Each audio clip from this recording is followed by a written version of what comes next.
తెలంగాణలో మళ్లీ ఎన్నికల సందడి మొదలైంది.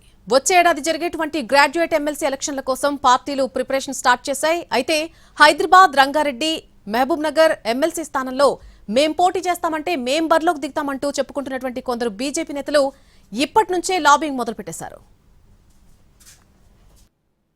తెలంగాణలో వచ్చే ఏడాది మార్చి నాటికి ఖాళీ కానున్న 2 గ్రాడ్యుయేట్ ఎమ్మెల్సీ స్థానాల ఎన్నికల హడావిడి మొదలైంది. అన్ని పార్టీలు ఇప్పటికే వ్యూహరచన ప్రారంభించాయి. హైదరాబాద్, రంగారెడ్డి, మహబూబ్ నగర్ స్థానంతో పాటు వరంగల్, ఖమ్మం, నల్గొండ పట్టభద్రుల ఎమ్మెల్సీ స్థానాలకు ఎన్నికలు జరుగుతాయి. ఈ ఎలక్షన్ కోసం కమలం పార్టీలో టికెట్ ఆశిస్తున్న నేతలు అప్పుడే పైరవీలు మొదలుపెట్టేశారనే టాక్ పొలిటికల్ సర్కిల్స్ లో వినిపిస్తోంది.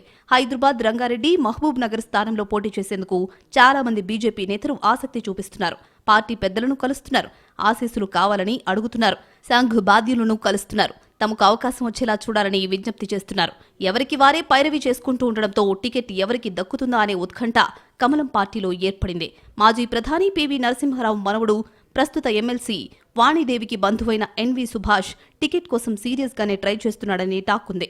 గతంలో వివిధ కారణాలతో రిజెక్ట్ చేశారు కాబట్టి ఈసారి తమకే అవకాశం ఇవ్వాలని చాలా మంది నేతలు అంటున్నారని కమలం పార్టీ లీడర్లు చెప్పుకుంటున్నారు.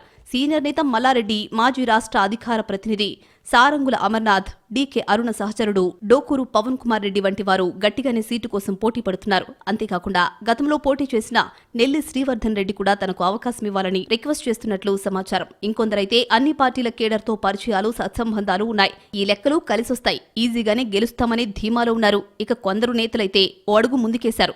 తమను పని చేసుకోవాలని పార్టీ చెప్పిందంటూ ప్రచారం చేసుకుంటున్నారు.